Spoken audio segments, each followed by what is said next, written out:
ପିଲେ ଭଲ କଥା ମନେ ରଖିଥାଅ। ଆଜି ଆଲୋଚନା କରିବା ବଡ଼ ଚଣାରୁ ଛତିଆ କ'ଣ ହବ, ଗୋଟେ ବଡ଼ ଉତ୍ସବ ହବ ହେଲା। ସେ ଉତ୍ସବଟା କାହିଁକି ହବ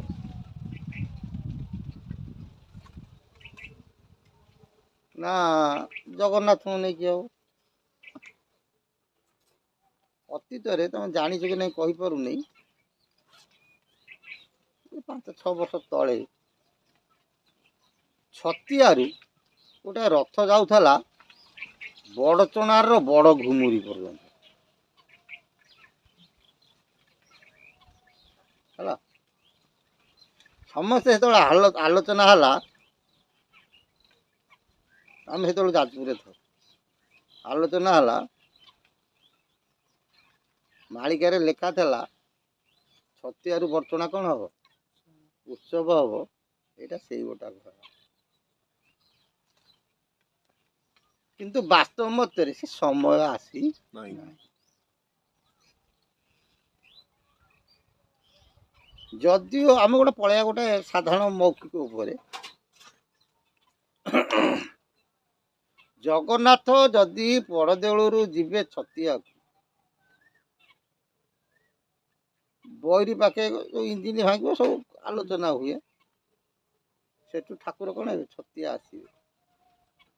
ତାହେଲେ ଉତ୍ସବଟା ହବା କୋଉଠୁ, ହବା କଥା କୋଉଠୁ, ବୈରୀରୁ ଛତିଆ। କିନ୍ତୁ ମହାପୁରୁଷ ଏଠି କହିଛନ୍ତି ତାଙ୍କ ମୋହକଳ୍ପ ଶାସ୍ତ୍ରରେ ବଡ଼ଚଣାରୁ ଛତିଆ କ'ଣ ହବ, ଉତ୍ସବ ହେଲା। ଯଦି ଜଗନ୍ନାଥଙ୍କୁ ଧରାଯାଏ, ପୁରୀ ଜଗନ୍ନାଥଙ୍କୁ, ତାହେଲେ ବୈରୀରୁ ଛତିଆ ହବା କଥା। କିନ୍ତୁ ମହାପୁରୁଷ ଏଠି କହିଲେ କ'ଣ, ବଡ଼ଚଣାରୁ ଛତିଆ ପର୍ଯ୍ୟନ୍ତ ଉତ୍ସବ। କାରଣ କ'ଣ, ତାହେଲେ କୋଉ ଜଗନ୍ନାଥ ସେଠି ବିଦ୍ୟମାନ କରିବେ?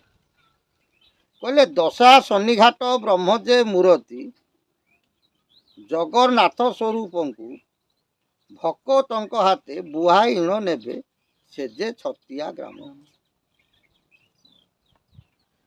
ଯାଜପୁର ଜିଲ୍ଲାର ବା ଯାଜପୁର ସହରର ବର୍ତ୍ତମାନ ଟାଉନରେ ଗୋଟେ ଜଗନ୍ନାଥ ମନ୍ଦିର ଅଛି। ସେ ଜଗନ୍ନାଥ ମନ୍ଦିରକୁ ସ୍ୱୟଂ ଯଯାତି ରାଜା କ'ଣ କରୁଥିଲେ, ପ୍ରତିଷ୍ଠା କରିଥିଲେ। ସେ ଠାକୁର ସାଧାରଣ ଠାକୁର ନୁହନ୍ତି। ମହାପୁରୁଷ କହୁଛନ୍ତି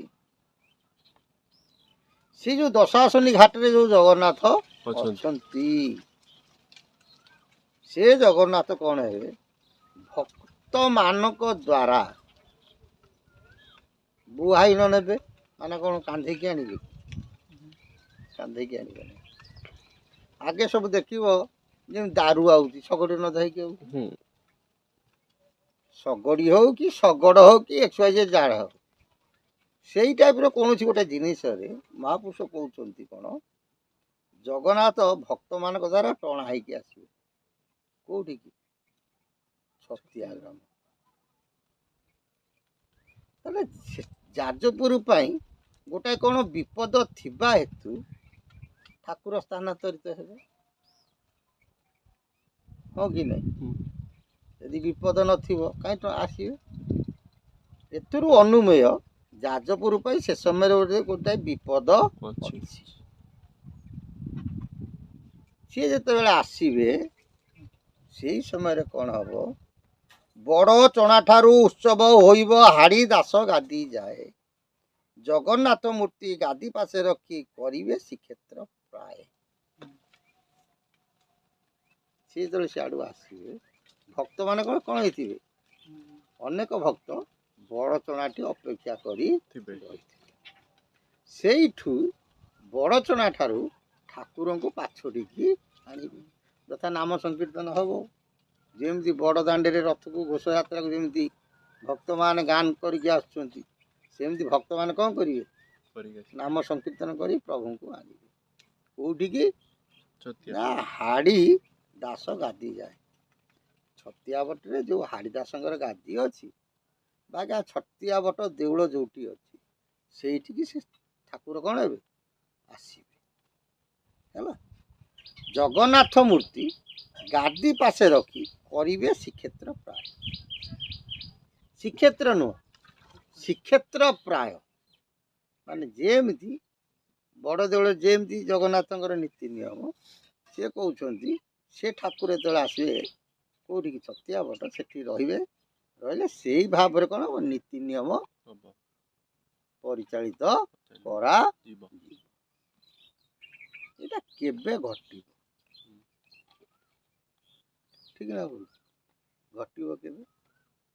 ଏଇଟା ମୋହକଳ୍ପରେ ପ୍ରମାଣ କିଏ ଦେଲେ? ମହାପୁରୁଷ ଅଚ୍ୟୁତାନନ୍ଦ ଦାସ କହିଲେ ବିଂଶ ବେଦ ରେବ ଯୁଗ୍ମ ମିଶାଇଲେ ଯେତେ ଅଙ୍କ ହେବ ଜାଣ, ଦଶାସନି ଛାଡ଼ି ବିଜେ ହେବେ ପ୍ରଭୁ ଛତିଆ ଗ୍ରାମ ମଧ୍ୟନ। ବିଂଶ ବୋଲନ୍ତେ କେତେ? 20। ବେଦ ହେଲା 4, ରେବ ହେଲା 27, ଯୁଗ୍ମ ବୋଲନ୍ତେ 2, ଏ ମିଶିଲେ କେତେ ହେଲା? ଟୋଟାଲ 53। ହେଲେ 53 ଅଙ୍କରେ ଏହି ଘଟଣା ନିଶ୍ଚିନ୍ତ କ'ଣ ହବ? ଓଡ଼ିଶା ଭୂଖଣ୍ଡରେ ଦେଖାଯିବ ବୋଲି ପଞ୍ଚସଖାଙ୍କ ମଧ୍ୟରୁ ଅନ୍ୟତମ ମହାପୁରୁଷ ସ୍ୱୟଂ ଅଚ୍ୟୁତାନନ୍ଦ ଦାସ ଆମକୁ କ'ଣ କରୁଛନ୍ତି? ଚେତନା ଦେଇଛନ୍ତି। ସେ ପର୍ଯ୍ୟନ୍ତ ଆମେ ସେଥିପାଇଁ କି ସଜାଗ ହେବା ଆମର ନିତ୍ୟାନ୍ତ କର୍ତ୍ତବ୍ୟ। ଠିକ ହେଲା ନା ବୋଲ? ଯାହା ହଉ ସେ ହାଡ଼ିବନ୍ଧୁ ଦାସଙ୍କ ସଦିଚ୍ଛା ପୂର୍ଣ୍ଣ ହେଉ ଏବଂ ସେ ଜଗନ୍ନାଥଙ୍କ ସଦିଚ୍ଛା ପୂର୍ଣ୍ଣ ହେଉ। ହରି ଓମ୍ ଶାନ୍ତି, ହରି ଓମ୍ ଶାନ୍ତି, ହରି ଓମ୍ ଶାନ୍ତି।